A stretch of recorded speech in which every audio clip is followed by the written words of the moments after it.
sung din mun tun tha chung tha alu da nai pathian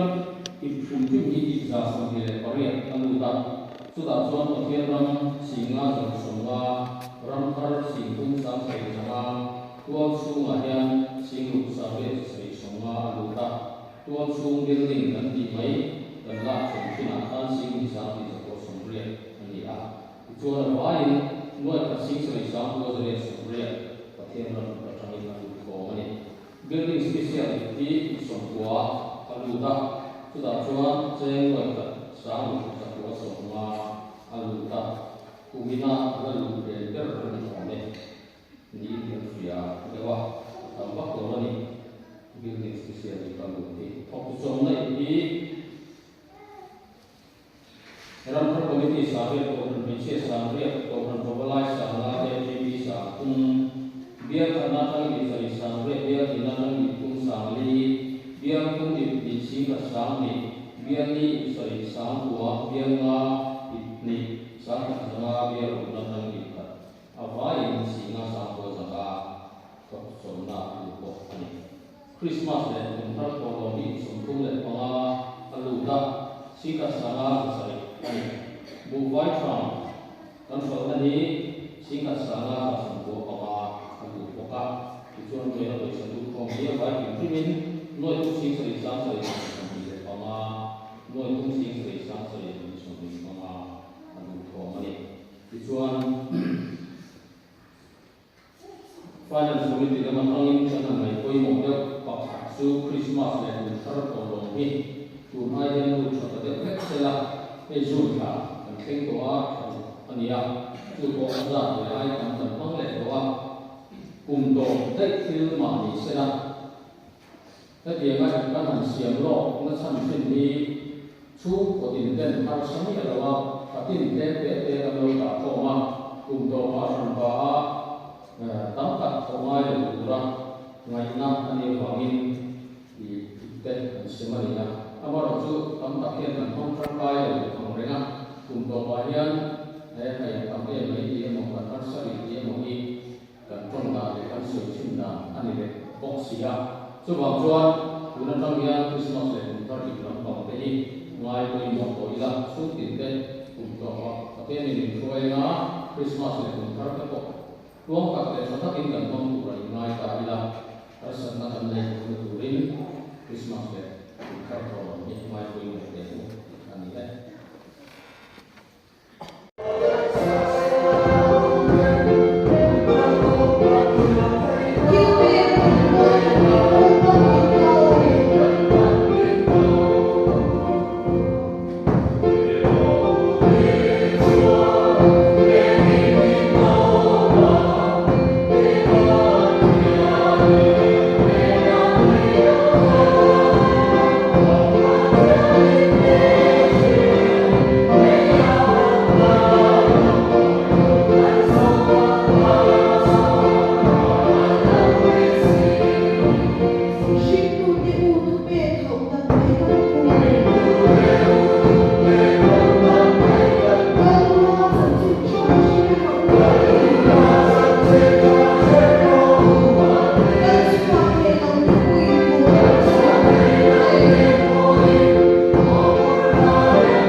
Lapa itu sangat berbuat malu kali. Ane ensan to terima sebagai Tuhan dan konde. Hati yang berdoa Tuhan masa kuring itu juga suami dan anak.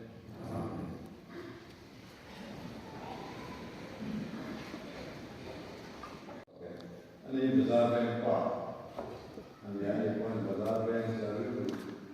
Sampai pun juga dokter dengan esolah ini, orang sana sama dia dan buat kalau mereka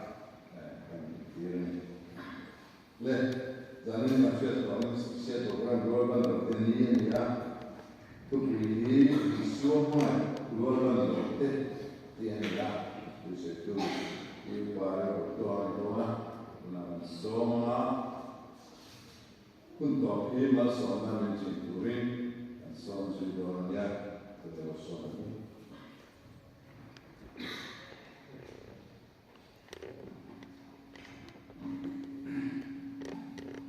Soalnya sampai saat kita pun pakai berbagai suara, juga suara,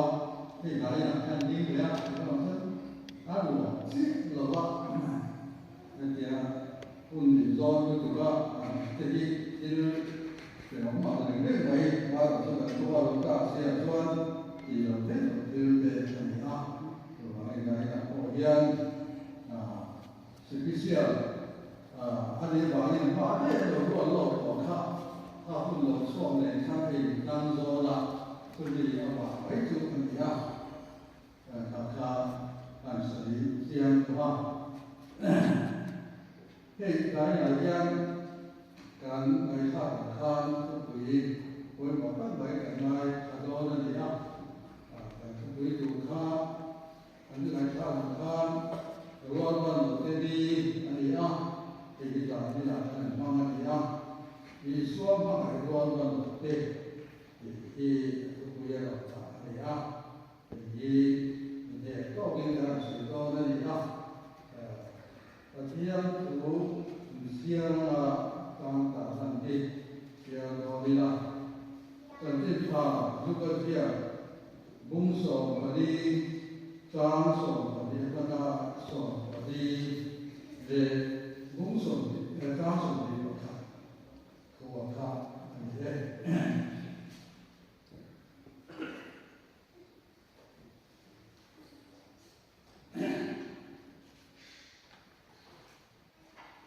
Yang tu ngai tahu dan cinta juga dia bung so badi tang so dan daging so badi daging ngai tahu tidak tin asom tu tene nak ko tuan sunan ebo dan ebo berwai ke udin bikian de diuna de ilai de dive hausa de tu som suang de Jadi kalau tuan ansor le yang saya anu le sekarang saya ruai ke pun tuan pasia deh yang suat deh kebai deh mingil deh som deh di tuan tu tuan rona deh ane yo abangin di engat orang di ferte oleh puna aku le aku le ini don sila sang sum ini pakai lagi sang sum ila tin boy soal aku tena tu apa kita tin ini tu atin aku boy tena soal lah tera tin kongkar tin kau boy lah Persia yang suat Bigdel kebai kita menjual itu artinya pakaian siang itu apa dan cinta itu siapa umri langsung dia terjadi bagian rumah saya dia buat ini dan cinta itu lah itu ada bagian lalu serau itu semua ani tuan sarjana suatu sudah Việt Tiên sẽ đây là mình quang để nó có suy đủ thế thì dù đã có thế cho tiên là đủ thế lo quang or đủ suy đủ tiên vì là gì đủ là còn rất là tham ăn suy amen tiên là mình phải không lo quang phải tiên đúng từ quan nó đi đấy là lo quang thì biết lại với vì thế nằm ở phố tủ linh đi cái đó đi qua nó có được ta rồi là gian đó qua luôn con đầu tiên cái này sản phẩm đầu tiên rồi tủ linh cái gì qua thế à còn lúc quý cái cổ làm ra mình mau sống là rồi chúng ta có lo đa hai cái chúng ta sống nó đâu quý cái đó gì xí là tủ toàn cái gì qua sẽ là thế phong kính đầu lai cái thân những phong kính sa kiến cũng thà ăn được thì nó tủ linh rồi là cái tủ linh có là cái gì thì là đi xuống cái gì lên hey rồi là cái quỷ cái đủ quay cái là sự đó cái đó thì cũng là nhất cái là đi xe cái tủ lên cần thiết ổn thế thế cũng cần xin lỗi tôi đã sáng cái là đấu xiềng có lo cũng cần để đi là kia có cũng cần đi ăn cái nó phân thì rồi không lắm là ổn thế mà thì muốn là cái lỗ vai thảo cũng là gì mà trái cái nào cũng là thế xin lỗi tôi là đi đi biết để ăn gì nào thì chúng ta đã chúng ta ở kia gắn xiềng một phút dù gắn về tiếp tục gắn cao không lỗ thế ba hát tổ ba lỗ chút sợi đấy tôi nghĩ có những cái đồng lý cái nó bị phá đấy chỉ thua chỉ về liên cao có gì mà ba cao không có gì đồng thì cần thiết là tin chúng ta phát triển cuộc cạnh tranh sẽ cái kia sinh ra thì na thì dùng tuổi là gì thì ta phải giờ các sự để mình làm sự cái chúng ta tổ chức là như thế là cái gì cái trong cái chỗ mà đi làm thì sáng là cái sinh ra thì ta làm sự đó như thế là thì ta mai là thế nó qua cái ảo của chúng mình thế là sự cái gì đó như thế thì cái trong con số mà đi đủ tổ về anh chị hoàng nghi để gì anh tâm mình dấu đầu tiên là cổ cái này là để cáo họ này tốt này á thì gì cần xin mà thật tốt này á tin cái sự để một chút Bible cái là xia đó Bible sa Bible sa cái gì cái đó cần nó sổ sẽ cái là cái lúc mà cái không có thì rồi vậy và thiên của cái bộการทุกข์ประเทศทุกข์กันเลยข้าที่บอกนั้นเสียที่บอกเราเปิดมาส่งมาเสกกันอีกเดียวเอาไปหมดพวกไปอ่ะตรงต้นหันอีกเลยที่ทำให้เพื่อนไปทำไม่ทั้งตัวการเรียนการหลวงพ่อสุดที่เขาบอกเรียนอะไรหลวงพ่ออ่ะคือว่าเงี้ยที่เราว่าเรียนเหมือนกันลาเดียวโดยไม่ได้ไม่ได้ที่ที่บ้านเราถ้าจะใช้ตัวพวกกันนี่หลายคุยห้องที่cái này thì các bạn thấy cái là như trong trai nó ra cái đầu thì các bạn thấy mấy ạ cái về con không có gì đấy rồi thì cái cô hiểu cái về đi làm trong trai thì dù là gì thì xưa kia là họ sẽ tút ma ra là cầu cần có bị ra cần quy trọng hay là bảo nghi thì thu hiếu chủ của trong trai chủ yếu xuống trong trai đấy chủ bảo nghi như là chủ yếu chủ kia trong trai cái gì nó bị là không phải à từ con chân cả là đi là nên cái sự này một chút cái đàn ông của bạn nhìn thấy cái mà nhìn lần nào hiện cảm xúc gì đi cũng sao để cái việc của cái gì thì cái sự thật này thì thì của thằng nó thì mấy khi đó mà nó đi làm đó cái kia chú là chú đã đầu tiên cái đó chú tiền về kia đi rồi kia rồi chú chuyện đi làm cũng là chú thì biết cái gì đó thì đi làm cái cuối cái làm đi cái kia đi làm đúng không? Thế chú là bảo chú thì các cái gì về thăm có mặt thì để sản xuất vào cái bồi dưỡng nụ chết cả tiền cả chi thì cái gì thế thôi gìไม่รู้สู้แต่ที่ครูตัวนี้ละที่ตัวนี้ละตัวกันเต็มผู้ดูแลสิ่งไม่ได้ดีลายที่เป็นการเวลา tiến chu vào cho các thầy này cũng rất chú cho đi chúng ta mà đi gắn tiếng một tí na cho đi sắp ba gắn đi em một cái gì rất vậy à lâu qua đi gì à cho đi anh đi à cái gì gắn tiếng đó mà sắp ba đi cho sống nát anh chúng mày thấy quý là có ai đi cho được đi gì à hôm nayเราจะดีเราตอนนี้เราเห็นว่าคริสต์มาสส่วนอันที่กันดีต่อผู้เราปาตาการของส่วนนั้นดูคุณอันนี้ต่อสู้กันเลยปัจจัยการกายกระดาษเฮดีวางถูกกันเลยตรงกันดูตาหน้าปัจจัยเด็กๆผมมีที่คิดถึงนั่นดูตาหน้าร่างกายกันกระทายคุยเด็กกันเสียแล้วคุณถูกส่งถ้าถูกนั่นเราดีการเกี่ยวกับมาที่โควิดการเปลี่ยนได้เปลี่ยนการโจดีการที่คิดหลงที่เนื้อจีนเห็นตาที่บอกตัวอะไรกันมาโจดีที่สู้เต้โจดีที่บุตรตาชัวรู้เรื่องเราเต้กันจีนกันเลยทุกตาชูมีเต้กันที่เป็นเราดูนั่นเองที่เกี่ยวกับการเป็นสร้างโลกคุณนั่นเองเป็นกันเลยที่การเกี่ยวกับสภาพทุกสมการอะไรนะทุกอินดีเกี่ยวกับแล้ววันนี้กันอีกส่วนอัตยากันดีอัตโธกันของส่วนตัวแล้ววันนี้น้องกันของนาดีอยู่นาดีที่ข้าอย่างนี้ละข้าข้าสวยตัวทั้งแต่น้องมาตัวกันอะไรยิ่งที่ตัวเล็กกันเกี่ยวกับที่เอามาวางเองข้าข้าคุณมากันเองชื่อเล่นกันทุกอย่างอันดูโดนนะ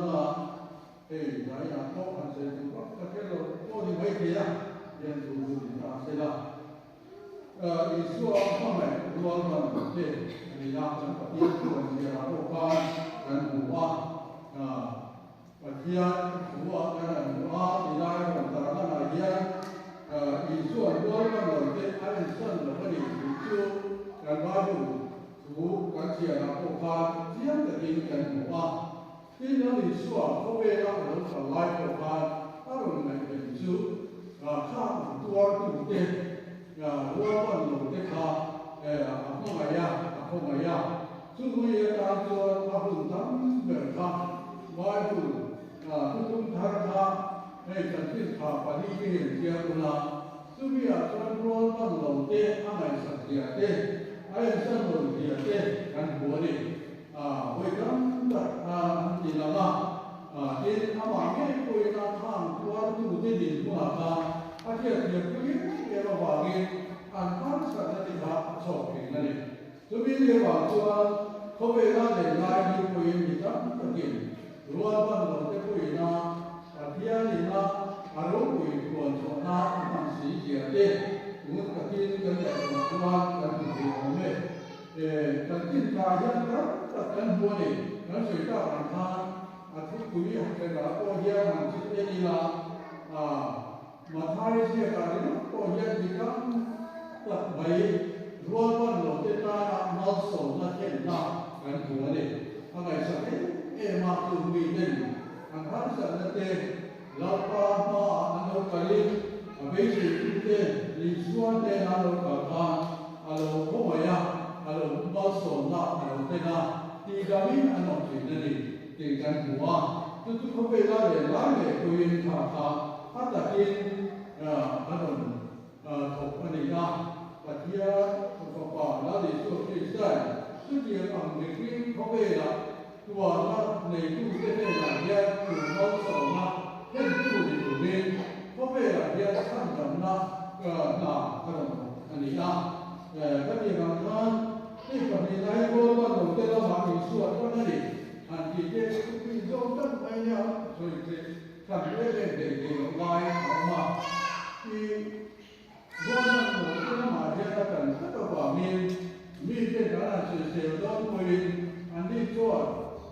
ปฏิบัติผู้ละเอียดส่วนในสร้างก็เป็นตัดสินว่ามี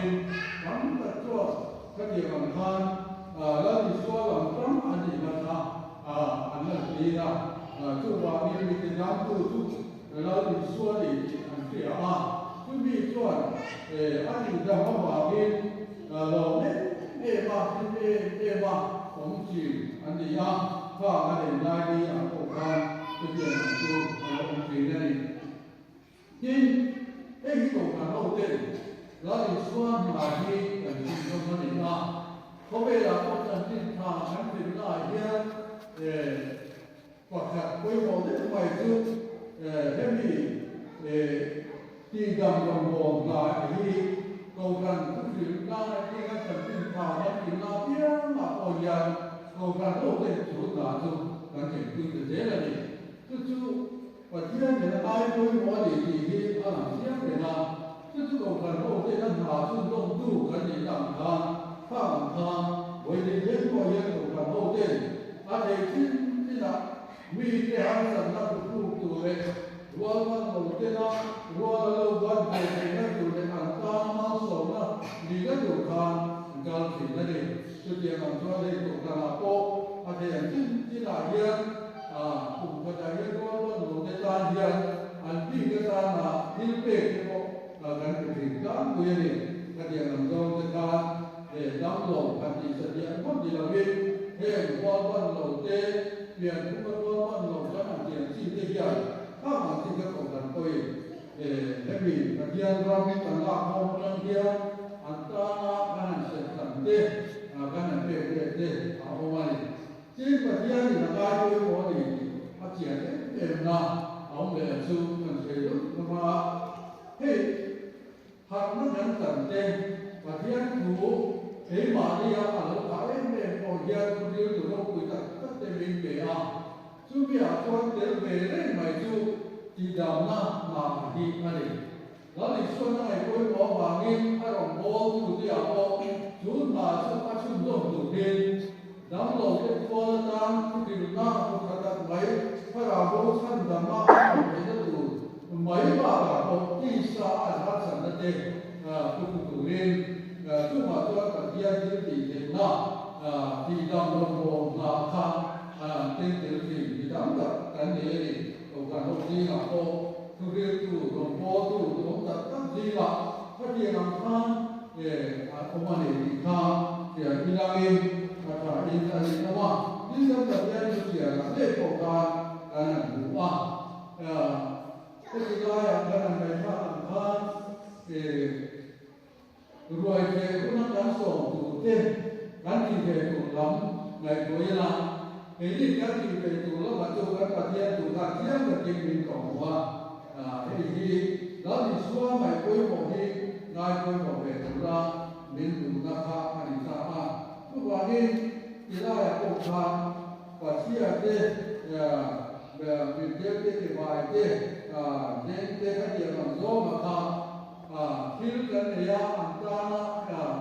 รวยเด็กผู้หญิงปกครองถ้ามันมีเด็กสอนตัวเองมีกี่อ่ะปัจจัยทุกคนต้องโดนตัวเองใจละสักเดียวคุยกับใครได้ดีเยอะละอาศัยทุกเรื่องก็จุดๆกันดีด่าจุดๆว่าอยู่ในที่นั่นของที่นั่นจุดนั่นดีนะ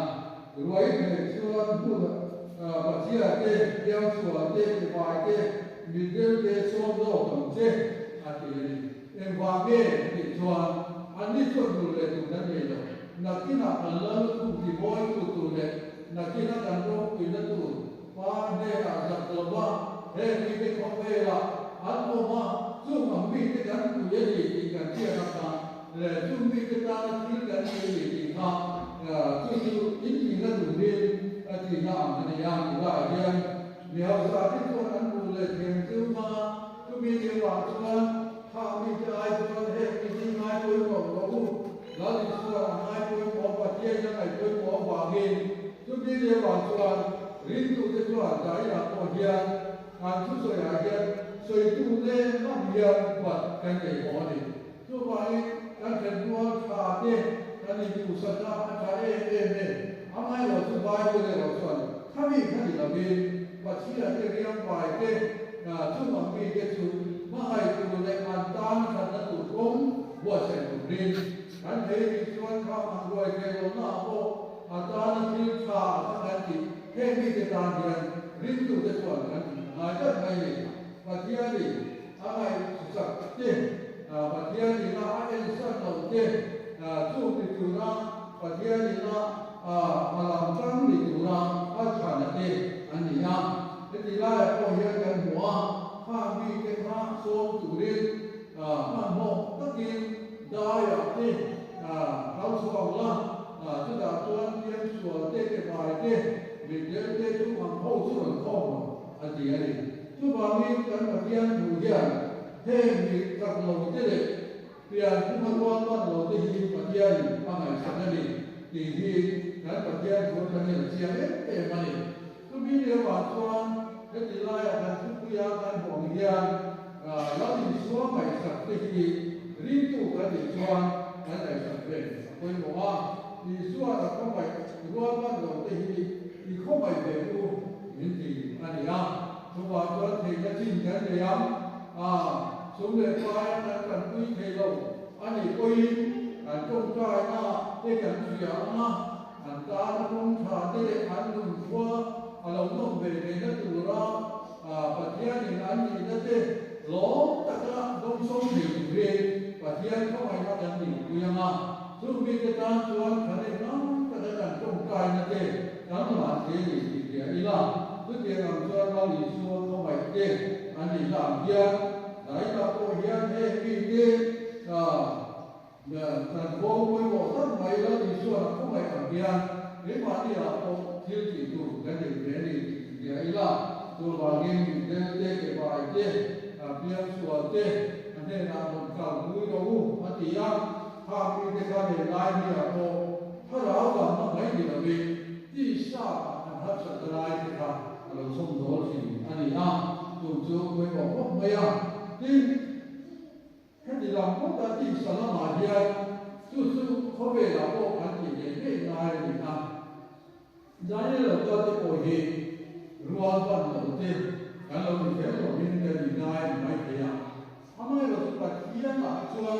รวมกันเราวันเราเป็นเรื่องไม่เราเนี่ยถ้าที่เราจะพบกันเรื่องวันเดียนออกมาอาทิตย์ละมาการรวมกันเราไม่ว่ากันเพียงถ้าเราละมาเป็นเรื่องการรวมกันเราวันเราว่าปัจจัยนี้เสียงพุ่งออกมาการเราต้องเรื่องไม่เราเนี่ยคือมีส่วนปัจจัยของไม่ได้ส่วนการรวมกันหลงนะครับปัจจัยของไม่ได้แล้วก็ไปสู่คริสต์รวมกันเราโอเลเนเนดูเลยว่าเห็นดีตรงโลปัจจัยนี้นะอาเซียนว่าในนั้นเรื่องดูดีอาเซียนไล่กันซึ่งแต่ส่วนอาเซียนอันนี้เราว่าการเราหลงตานะครับรวมกันเราก็หลงเป็นไม่อารมณ์นี้นะซึ่งมีเรื่องว่าต้องปัจจัยของไม่ได้ส่วนของบ้าอามาในช่วงเด็กพวกนี้เราเป็นเขาเป็นการอารมณ์นี้นะ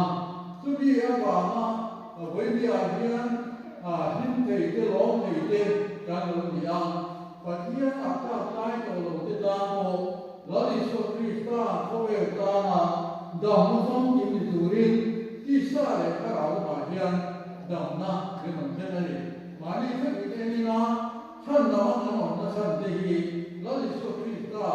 การตาหน้ามันเตะข้ามมาเลยการตาหน้าอันนั้นอันนั้นมานะการที่เทโลนี่เราที่สัตว์นาจาเทลีคนสัตว์วันนะอันเราเลยเรื่องไม่เจ็บอันว่าตอนเราไล่แต่ละการตามว่าอารมณ์ของเด็กที่ชุดเราที่สุดที่ตาสาระอันนี้ที่ตาอย่างนี้ละสุดท้ายสุดที่เรียนส่วนเด็กที่ไปเด็กมีเด็กที่บอกว่าเราเนี่ยนี่ซึ่งมีอาส่วนเราที่ส่วนที่การคุยว่าที่ที่ไอ้ละใจนะพอเรียนการที่เรามีเด็กนั่นเองการเรียนส่วนนั่นเองรวมกันเราวันเรานั่นเองครับเป็นช่วยเด็กนะเองว่าเราต้องรู้เรื่องของเราดีเลยที่ในตัวเชียนี่นะซึ่งมีอาส่วนการวันเด็กที่เราที่ส่วนนะครับเองมาเนี่ยเราที่นะครับนู้นก็เป็นในตัวละไรนะพอเรียนการเฟลล์นั่นเองท่านเราเนี่ยเราจะท่านที่เลี้ยงท่านอย่างดีตัวปัจจัยอยู่โซ่กันดีนายกับมาซึ่งมีวิธีที่เกี่ยวกับตัวมีมันที่เกี่ยวกับตัวที่เรียนตัวหลักจากลงนะครับเนี่ยจะตั้งลงมาเนี่ยวันนี้เรียนตัวลงบนตัวตั้งแต่เด็กพอเรียนเรียนได้ตัวที่กันบนมันละลายครับปัจจัยจะอาจจะโซ่ที่ตัวนั้นเสียงข้างเรียนเพียงลิ้นโตท่านนำฟ้าอันนี้เล่นมาอย่างก็เดียวกันท่านเราสอนตาก็เลยท เที่ยวเรากันนั่งอยู่นะนะเฮ้ยกันกับสายเห็นเราไม่ไหวจะมีเยอะมากจนทุกวันจนกองทัพเราที่เป็นเชียร์นี่นะคนได้ท่านนี้เราบ้านสองคนเราตีเราเตะท่านทำฟ้าได้ตีตัวจะสวนเนี่ยอันนี้สวนเนี่ยอันนี้สวนคนได้ท่านนี้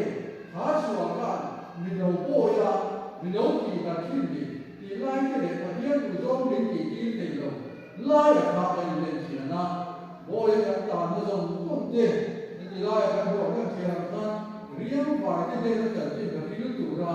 เราบ้านเรามีว่าตัวบางทีสาวที่เรียนสวนตัวเตะมีเจ้าที่ฟ้าเลยเรียนตัวเตะเราบ้านที่ว่าตัวผู้ใช้ตัวเตะเรียนกันกับเพียงตัวเราตัวใช้ตัวนี้เราบ้านเนี่ยมีดีกันนี่ดีนั่นดีส่วนสวยมากดีบุญสวยดีที่จะมีมาเนี่ยเดียวเราดีส่วนกันเราต้องฟังกินอันนี้อ่างเองวันนี้ดีตัวเตะใจไหนกันมาหิยิ่งมาเนี่ยเราเที่ยงนี่นะน่าดูเที่ยวนะปัจจัยดูโซ่นะการดูเนี่ยมันเที่ยวน่าอะไรนี่รวมกันมันต้องน่าอะไรเนี่ยวัดที่คุณนิสิตที่ปนังบุญที่เตะที่ในตัวเที่ยวนี่นะแล้วที่ส่วนที่มาเราไม่ได้ไปที่เที่ยวสิโลที่อ่ะอามาเราเองมาที่เที่ยวนั่นเองนั่นเองอามากันปัญญากันกินเราแล้วจะการเป็นเราแล้วจะการเที่ยวกินเราแล้วจะการจับเราแล้วจะการที่เที่ยวมีอะไรมา Ruang yang kita untuk kita berbeza dengan sudah disukaikan ini. Ia tempat dia kerana kita besar ini suam kita tempat dia cuma kita bagi dia kita lepas kita balik. So bagi mungkin dia lepas itu ni kita dia lepas jengkol tu dia lepas itu siapa ada rengai kan suami minum kan tak apa ni, tu minum tu nilai mereka tu di sosial minum kosa ni, tu dia bawa saya ada tujuh kaki selama kan dua bulan lama ini lebih, kalau makan dua bulan lama tadi, Krista dengan dia tu aduh itu saya jam dia lain aja kan itu kan cerita apa kan dia kan ini itu kita dari apa dia dengan manusia ni lah, manusia dia kebaik dia, dia suatu lalu suatu macam ini, dia akan bahagia, lalu suatu itu ada apa yang dia jadi pokok hotel, lalu suatu macam yang dia pokok kita, mesti kita di sana, bulan sampai datang mahu disokong, Setiap fakta, antara dua setiap tujuan maya, nak buat itu, nak ini, nama dua itu juga tujuan, yang lainnya itu cuma dua, ini adalah dua, okey, ada itu, dia sebelum guna dengan itu, nanti kita lihat pin dan dari itu, kalau ini.